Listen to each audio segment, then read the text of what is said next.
തെരഞ്ഞെടുപ്പ് കാഹളമൊക്കെ കഴിഞ്ഞു, വോട്ടെണ്ണൽ പൂർത്തിയായി, മുഖ്യമന്ത്രി റെഡിയായി. അപ്പോൾ അടുത്തത് പ്രതിപക്ഷ നേതാവ്.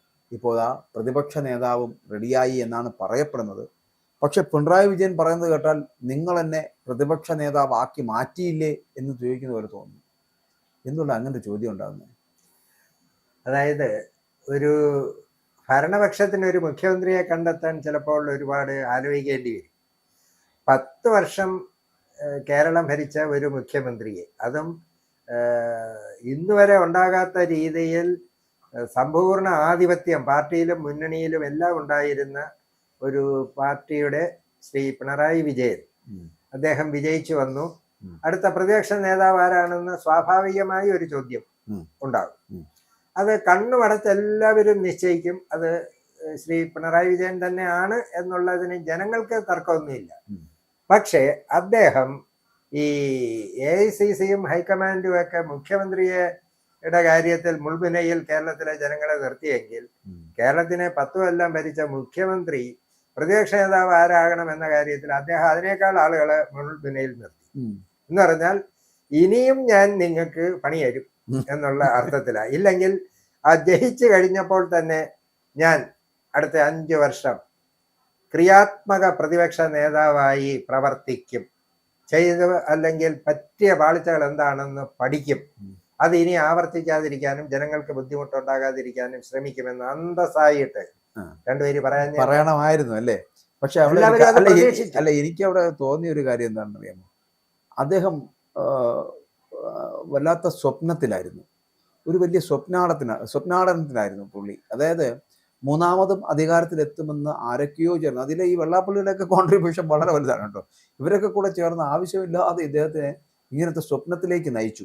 മൂന്നാമതും പിണറായി തന്നെ മന്ത്രിയാകും, ചിലപ്പോൾ മുഖ്യമന്ത്രി ആയിരിക്കുമ്പോൾ തന്നെ മരണത്തിലേക്ക് പോകാൻ പറ്റുമെന്നൊക്കെയുള്ള ചില വലിയ ചിന്താഗതികളൊക്കെ ഉണ്ടാക്കി കൊടുത്തു.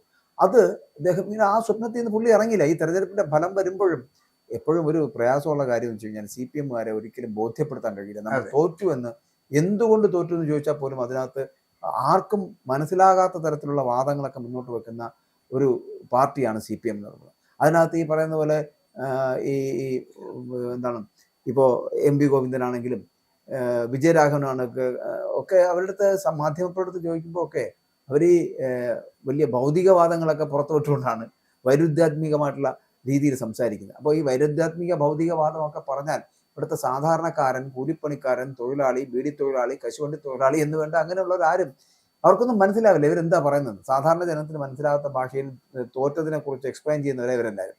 അപ്പൊ അതേപോലെ തോൽക്കില്ല എന്നുള്ള ബോധ്യം ചില സമുദായ നേതാക്കളടക്കം കൊടുക്കുകയും ആ തോൽവിയിലേക്ക് എത്തില്ല എന്നുള്ള വിശ്വാസത്തിൽ ജീവിക്കുകയും ചെയ്ത ആൾ ഒരു സുപ്രഭാതത്തിൽ തോറ്റു എന്ന് മനസ്സിലാക്കാൻ 15-16 ദിവസത്തോളം എടുത്തു. അതിനുശേഷം തോൽവിയിലേക്ക് മടങ്ങിയെത്തുമ്പോൾ അതിനെ അംഗീകരിക്കാൻ കഴിയാതായി മാറുന്നു. അയാൾ തന്നെ ഒരു നിമിഷം തോറ്റുപോകുമോ എന്ന് 6 റൗണ്ടിൽ ചിന്തിച്ചു പോയ നിമിഷങ്ങളും ഉണ്ട്. ഇതൊക്കെ കഴിഞ്ഞ് പുള്ളിക്കപ്പം മനസ്സിലായി ഇനി മുഖ്യമന്ത്രിയെ ആവില്ല എന്നത്. അവിടെ നിന്ന് പ്രതിപക്ഷ നേതാവ് എന്ന് പറയപ്പെടുന്ന ഒരു തസ്തികയിലേക്ക് എത്താൻ പുള്ളിയുടെ മനസ്സ് തയ്യാറായില്ല എന്നുള്ളതായിരുന്നു. അതുകൊണ്ട് തന്നെ വാടകയ്ക്ക് പുതിയ വീടൊക്കെ എടുത്ത് പുള്ളി താമസം മാറുകയും ചെയ്തു. ബേക്കറി ജംഗ്ഷനിൽ പാളയപ്പെട്ടു. കണ്ടോൺമെന്റ് ഹൗസ് ഉണ്ടല്ലോ, അങ്ങനെയാണെങ്കിൽ ഈ പറയുന്ന പോലെ പ്രതിപക്ഷ നേതാവിനെ താമസിക്കാൻ എന്തുകൊണ്ട് അങ്ങനെ ഒരു തീരുമാനം ആദ്യം എടുത്തു? ഇവിടെ മുഖ്യമന്ത്രി ആയത് ഐകകണ്ഠേന എല്ലാവരും കൂടെ അദ്ദേഹത്തെ മുഖ്യമന്ത്രി ആക്കിയതാണ് എന്നുള്ളതിൽ ഏറെക്കുറെ ശരിയാണ്.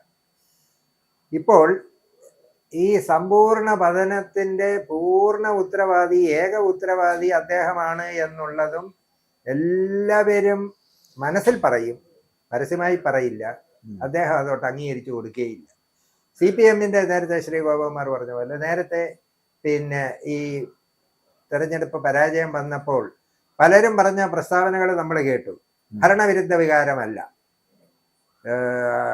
പാർട്ടിക്കും മുന്നണിക്കും മന്ത്രിമാർക്കും ഒന്നും ഒരു തെറ്റും പറ്റിയിട്ടില്ല, തെറ്റ് പറ്റിയത് ജനങ്ങൾക്കാണ്. അതായത് ജനങ്ങൾ വിഡ്ഢികളാണ്, ഞങ്ങളുടെ സൽഭരണം അനുഭവിക്കാനുള്ള യോഗമില്ലാതെ പോയ ദുർഭാഗ്യവാന്മാർ, തേനും പാലും ഞങ്ങൾ ഒഴുക്കിയതല്ലേ എന്നൊക്കെയുള്ള ഒരു മൂഢസ്വർഗത്തിലാണ് അവരിപ്പോഴും. യാഥാർത്ഥ്യം ഉൾക്കൊള്ളാൻ അവരെ അങ്ങോട്ട് അംഗീകരിച്ചിട്ടില്ല, അതായിട്ടില്ല. ഈ സാധാരണ നമ്മൾ പറഞ്ഞു കേട്ടിട്ടുണ്ട്, ഈ മദ്യപിച്ച് കഴിഞ്ഞാൽ കുറെ മണിക്കൂർ നേരത്തേക്ക് ആ മദ്യത്തിന്റെ വീര്യത്തിനനുസരിച്ച് ഈ ബ്രെയിൻ കറക്റ്റ് ഇൻഫർമേഷൻ കൊടുക്കില്ല. പിന്നെ അതൊന്ന് കറക്റ്റായി റിഫ്രഷ് ചെയ്ത് വരണമെന്നുണ്ടെങ്കിൽ കുറെ മണിക്കൂറുകൾ എടുക്കും. ഉം. അതുപോലെ ഈ ഭരണത്തിന്റെ ആ ഒരു ലഹരി, ആലസ്യം. ലഹരി എന്ന് തന്നെ പറയാം. ഭരണമാണല്ലോ ഏറ്റവും വലിയ ലഹരി. ആ ലഹരിയുടെ വീര്യവും കെട്ടും ഹാങ് ഓവർ എന്നൊക്കെയുള്ള നാടൻ ഭാഷയിലോ ഒക്കെ നമ്മൾ പറഞ്ഞാലും അതിൽ നിന്ന് മോചിതനായി വരാൻ കുറെ സമയമെടുക്കും. കാരണം കഴിഞ്ഞ 10 വർഷം അനുഭവിച്ച രാജകീയ സംവിധാനങ്ങളിൽ നിന്നാണ് താഴേക്ക് ഇറങ്ങുന്നത് എന്നുള്ളതാണ്. അപ്പൊ ആ ലഹരിയുടെ പരമകാഷ്ഠയിലെത്തി. ഈ പ്രഷറൊക്കെ ഒരു പരിധി ഉണ്ടല്ലോ, ആ മാക്സിമം കഴിഞ്ഞു പോയി. അതാണ് ഈ കുഴപ്പം വന്നത്. അല്ല, എനിക്ക് ഒരു കാര്യം കൂടി സാറേ ചോദിക്കാനുള്ളത്, അതല്ല, ഈ നമ്മൾ കണ്ടിട്ടുള്ളത് എത്രയോ അകമ്പടിയോട് കൂടിയാണ് രാജാവിനെ പോലെ ഇയാൾ ഈ റോഡിലൂടെ കടന്നു പോയിക്കൊണ്ടിരുന്നത്. അപ്പോഴൊക്കെയും ഇത്രയും വാഹനങ്ങളുടെ അകമ്പടിയുടെ ആവശ്യമുണ്ടോ, ഇങ്ങനെ ജനങ്ങളെ ബുദ്ധിമുട്ടിക്കേണ്ട ആവശ്യമുണ്ടോ എന്ന് സാധാരണക്കാരൻ പലവട്ടം ചോദിച്ചു, കമ്മ്യൂണിസ്റ്റുകാരനടക്കം. ആ ചോദ്യങ്ങൾക്ക് മറുപടി കൊടുക്കാനോ ചോദിക്കുന്ന ചോദ്യങ്ങൾ വീട്ടിൽ ചെന്ന് ചോദിക്കുക എന്ന് പറയാനോ മാത്രമാണ് ഈ മുഖ്യമന്ത്രി പറഞ്ഞിട്ടുള്ളത്. അങ്ങനെ പറയുന്ന മുഖ്യമന്ത്രി തോറ്റു എന്നറിഞ്ഞപ്പോൾ AKG സെന്ററിലെ വണ്ടിയിൽ ഒരു ആഡംബരങ്ങളുമില്ലാതെ, ഒരു തരത്തിലുള്ള എസ്കോർട്ടും ഇല്ലാതെ, ഈ പറയുന്ന നിരവധി വാഹനങ്ങളുടെ അകമ്പടി ഇല്ലാതെ പോകുന്ന പിണറായി വിജയനെ കാണാൻ കഴിഞ്ഞു. അപ്പോൾ ഇങ്ങനെയും നടക്കാൻ പറ്റും. പക്ഷെ ഞാൻ അത് മുഖ്യമന്ത്രി എന്ന് പറഞ്ഞു കഴിഞ്ഞാൽ ഞാൻ എല്ലാത്തിനും മുകളിലാണ്, ഞാൻ എല്ലാത്തിൻ്റെയും അധിപനാണ്, ഞാനാണ് രാജാവ്, ഞാൻ പറയുന്നത് നിങ്ങൾ കേൾക്കുക, അപ്പോൾ ഞാനിവിടുത്തെ എല്ലാ സുഖ സൗകര്യങ്ങളും ഞാൻ ഉപയോഗിക്കും. കാരണം കോടിക്കണക്കിന് രൂപയാണ് അദ്ദേഹവുമായിട്ട് ബന്ധപ്പെട്ട് ക്ലിഫ് ഹൗസിന്റെ ചിലവ് ഇനത്തിൽ മാത്രം പെട്ടിട്ടുള്ളത്. അപ്പോൾ ഒരു കമ്മ്യൂണിസ്റ്റ് മുഖ്യമന്ത്രി ഇങ്ങനെയാണോ സത്യത്തിൽ പ്രവർത്തിക്കേണ്ടത്? ജനങ്ങളെ ഇങ്ങനെ ബുദ്ധിമുട്ടിക്കേണ്ട ആവശ്യമുണ്ടായിരുന്നു? ഇത്രയും എസ്കോർട്ടുകളുടെ അകമ്പടിയോടുകൂടി പോകേണ്ട ആവശ്യമുണ്ട്? ജനത്തിന് ഭയമാണെങ്കിൽ, തിരഞ്ഞെടുക്കപ്പെട്ട ജനത്തിന് ഭയപ്പെടുന്നത് കൊണ്ടല്ലേ ഇങ്ങനെ ഇത്രയും എസ്കോർട്ടുകളുടെ അല്ലെങ്കിൽ പോലീസ് സഹായങ്ങളുടെ ആവശ്യത്തോടു കൂടി പോകേണ്ടി വരുന്നത്? നമ്മളെ ജനങ്ങൾ തിരഞ്ഞെടുത്താണ്. നമ്മളെ കൊല്ലുന്നെങ്കിൽ കൊല്ലട്ടെ, ജനങ്ങളല്ലേ കൊല്ലുന്നത്. ജനങ്ങൾക്ക് അവരെ ഈ പറയുന്ന പോലെ ജനങ്ങൾക്ക് അനഭിമതമാകുന്ന കാര്യങ്ങൾ ചെയ്യുന്നതുകൊണ്ടാണല്ലോ ജനങ്ങൾ തടഞ്ഞു നിർത്തുന്നത്. അപ്പോൾ ജനങ്ങളെ അംഗീകരിക്കാൻ കഴിയാത്തത് കൊണ്ടാണ് ജനങ്ങളെ മാറ്റി നിർത്തി ജനങ്ങളുടെ ഇടയിലൂടെ പോകാതെ ജനങ്ങൾക്കെതിരെ ക്ഷോഭിച്ചുകൊണ്ട് പോകുന്ന ഒരു മുഖ്യമന്ത്രി ഇവിടെ ആവശ്യമില്ല എന്ന് പറഞ്ഞ് ഇനി നിങ്ങൾ ചെന്ന് വീട്ടിലിരിക്കും എന്നുള്ള ഒരു രീതിയിലേക്ക് എത്തിയത്. അത് ഞാൻ പറഞ്ഞു വന്നത്രേ ഉള്ളൂ. അതായത് ഒരേ സമയത്തിന് രാജകീയമായിട്ട് നടക്കുവാനും അതേ സമയത്തിന് ഇതൊന്നുമില്ലാതെ, എസ്കോർട്ടൊന്നും ഇല്ലാതെ പോകാനും ഇയാൾക്ക് കഴിയുമെന്ന് തെളിയിച്ചിരിക്കും. അല്ലേ? ആണ്. ഈ മാളിക മുകളിലേറിയ മന്നന്റെ തോളിൽ മാറാപ്പ് കയറ്റുന്നതും ഭവാൻ എന്നൊക്കെയുള്ള ഭക്തി ഈ ഗീതങ്ങൾ കേൾക്കുമ്പോൾ ഈ ജെൻസി കുട്ടികൾക്ക് അതിന്റെ അർത്ഥം പെട്ടെന്ന് പിടിയിട്ടില്ല. അപ്പൊ ഒറ്റ വരി പറഞ്ഞു കൊടുക്കാം. പഴയ മുഖ്യമന്ത്രിയെ നിങ്ങൾ കണ്ടിട്ടുണ്ടല്ലോ, ഉണ്ട്. ഇപ്പോഴത്തെ അദ്ദേഹത്തിന്റെ അവസ്ഥയും കണ്ടിട്ടുണ്ടല്ലോ. ഇതാണ് മാളിക മുകളിലും മാറാപ്പും. പിന്നെ അതിനപ്പുറം ഇനി വേറെ ഉദാഹരണങ്ങളൊന്നും വേണ്ട. അദ്ദേഹത്തിന് കറുത്ത കാറിൽ യാത്ര ചെയ്താലേ ജ്യോതിഷപ്രകാരം, ദൈവത്തിലും ജ്യോതിഷത്തിലും ഒന്നും വിശ്വാസം ഇല്ലെന്ന് പുറമെ പറയുകയും കവടി നിരത്തി അതിനനുസരിച്ച് കാര്യങ്ങൾ നടത്തുകയും ചെയ്ത വ്യക്തിയാണെന്നാണ് നമ്മൾ മനസ്സിലാക്കിയിട്ടുള്ളത്. അത് അംഗീകരിക്കില്ല. മകനൊക്കെ ഈ അമ്പലത്തിൽ പോയ കാര്യമൊക്കെ ഇപ്പോൾ ഒരു വിഷയം കിടപ്പുണ്ടല്ലോ. പണ്ട് ഈ പിന്നെ ആരായിരുന്നു അച്യുതാനന്ദന്റെ കാര്യത്തിലും അദ്ദേഹത്തിന്റെ മകൻ എവിടെയോ പോയപ്പോൾ അതിൽ പറഞ്ഞ അന്ന് ഈ 2 ഗ്രൂപ്പ് ഉണ്ടായിരുന്നു ഈ പിണറായിയുടെ കാര്യത്തിൽ. അപ്പോ എന്താണ് ശത്രു സംഹാര പൂജ നടത്തിയെന്നാണ് പറഞ്ഞു കേട്ടത്. അപ്പോ അച്യുതാനന്ദന്റെ വീട്ടിൽ ശത്രു സംഹാര പൂജ നടത്തിയെങ്കിൽ ശത്രു ആരായിരിക്കും എന്ന് എന്നെ പ്രത്യേകിച്ച് പറയേണ്ടതുണ്ടോ? അങ്ങനെയൊക്കെയുള്ള ചരിത്രം ഈ നമുക്ക് ഇപ്പോൾ ഓർമ്മ വരികയാണ്. എന്തായാലും കറുത്ത കാറ് പോയിട്ട് വെള്ള ഇന്നോവ ക്രിസ്റ്റ, കിയായും പോയി. നേരത്തെ പറഞ്ഞതുപോലെ പാർട്ടിയുടെ ക്രിസ്റ്റ കാറാണ്. അപ്പോഴും ഈ കഷ്ടകാലം എന്നല്ലാതെ എന്തു പറയാൻ, ആ കാറിന്റെ നമ്പർ അങ്ങോട്ട് വന്നപ്പോൾ ആളുകൾ കയറി നമ്മളുടെ പരിവാഹൻ അടിച്ച് നോക്കിയപ്പം 1000കണക്കിന് ഫൈൻ അടിച്ച് കിടക്കുന്ന വണ്ടി.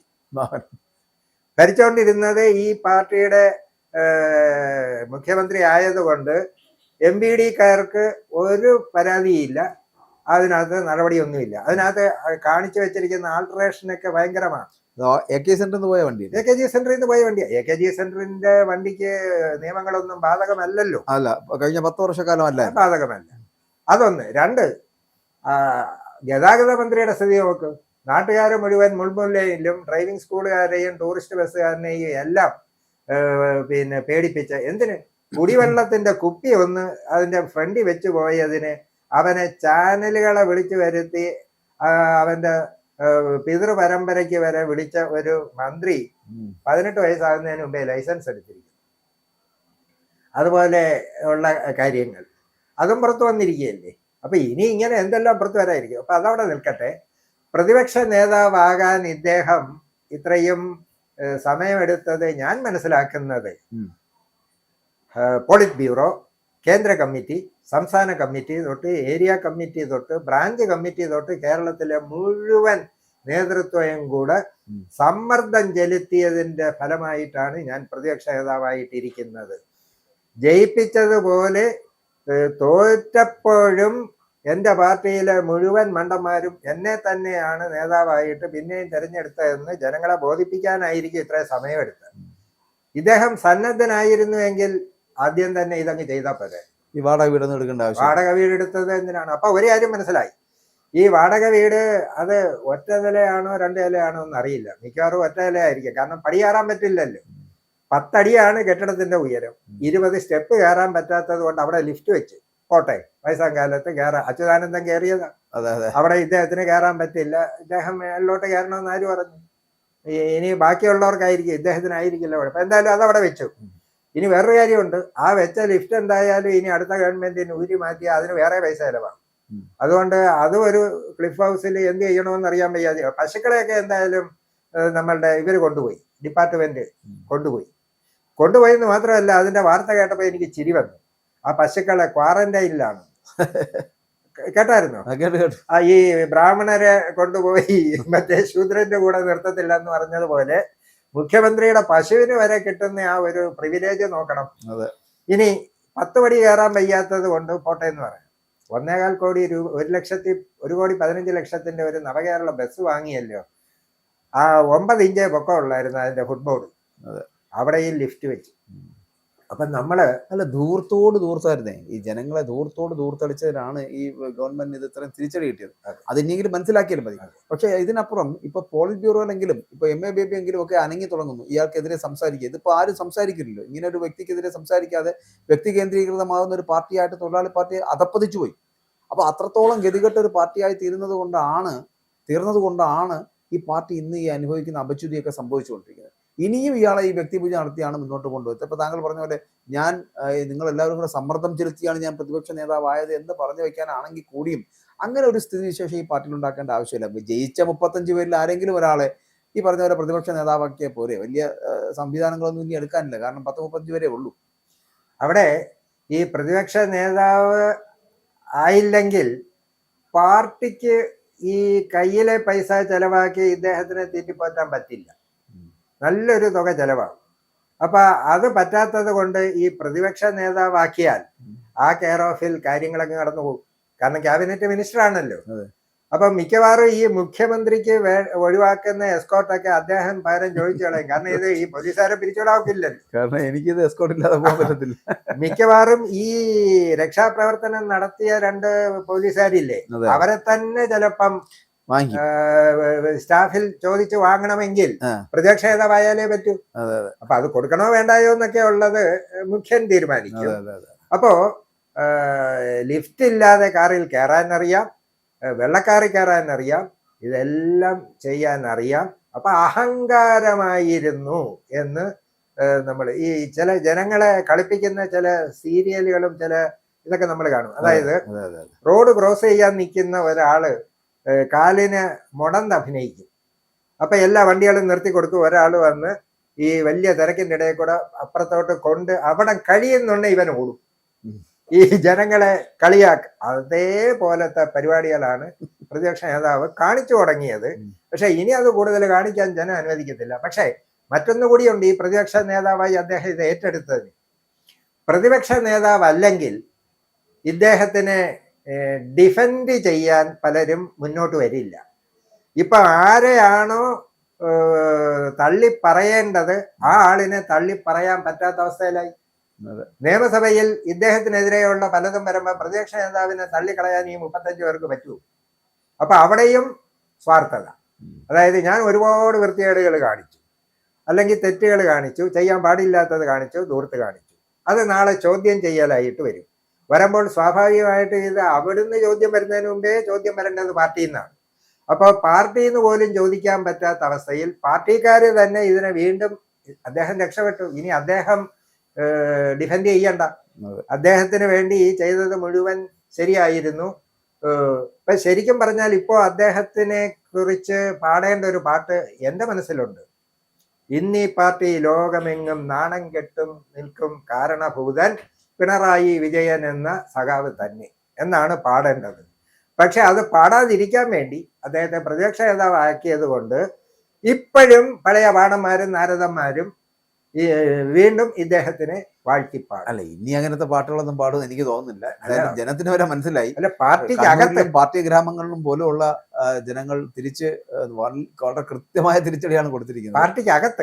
പാർട്ടിക്ക് അകത്തൊരു തിരിച്ചടിയോ ഒന്ന് ആലോചിച്ച് നോക്കൂ. സഖാവ് VS അച്യുതാനന്ദനെയൊക്കെ പാർട്ടിക്കകത്തൊക്കെ ഇട്ട് നിർത്തി പൊരിച്ച് അതിന്റെ ഫലമാണ് എം സ്വരാജ് പറഞ്ഞ ഒരു വാചകത്തിന്റെ ഒരു പത്രക്കട്ടിക്ക് കഴിഞ്ഞ ദിവസം കണ്ട് ഞാൻ ഞെട്ടി. വെട്ടി കഷണമാക്കി പട്ടിക്കിട്ട് കൊടുക്കണം. അങ്ങനെ ഒരു വാർത്ത കണ്ടിട്ടുണ്ടോ? പിന്നെ പട്ടിക്കിട്ട് കൊടുക്കണം. AKG സെന്ററിലെ മീറ്റിംഗ് പറഞ്ഞ എന്താ? കുങ്കുമം ചുമക്കുന്ന കഴുതയുടെ മാനസികാവസ്ഥയിലാണ്. പിന്നെ കോർപ്പറൽ പണിഷ്മെന്റ് എന്തെല്ലാം.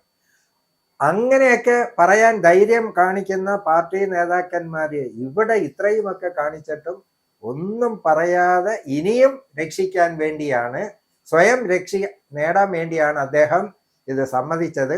ഈ സസ്പെൻസിൽ ഇട്ടത് ഒന്നാമത് ഈ പ്രതിപക്ഷ നേതൃസ്ഥാനം ഏറ്റെടുക്കാൻ ജീവന് കൊതിയുള്ള ആരും വരില്ല. എന്തായാലും നമുക്ക് നോക്കാം. കാരണം ഈ ഭരണപക്ഷം 18-ാം തീയതി സത്യപ്രതിജ്ഞ അധികാരത്തിലേറുന്നു. വ്യാഴാഴ്ച ആയിരിക്കും ആദ്യത്തെ നിയമസഭാ സമ്മേളനം തുടങ്ങാൻ പോകുന്നത്. തുടങ്ങി കഴിയുമ്പോഴത്തേനും പ്രതിപക്ഷ നേതാവ് ഉണ്ടാകും.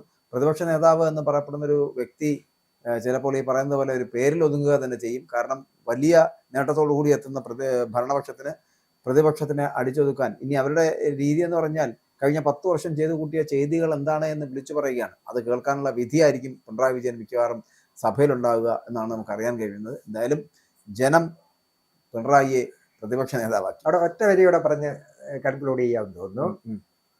ഈ കേന്ദ്ര ഗവൺമെന്റിനെതിരെ ഇതുവരെ പലപ്പോഴായി പറഞ്ഞ ഒരു വാചകവും ഇനി അടുത്ത 5 വർഷത്തേക്ക് ഈ പ്രതിപക്ഷ നേതാവിൽ നിന്നോ LDF-ൽ നിന്നോ കേന്ദ്രം കേരളത്തെ ഞെരുക്കുന്നു എന്നൊരു വാർത്ത കേൾക്കാൻ ഞാൻ കൊതിക്കുകയാണ്. ഉണ്ടാകുമെന്ന് ഒരു പ്രതീക്ഷയും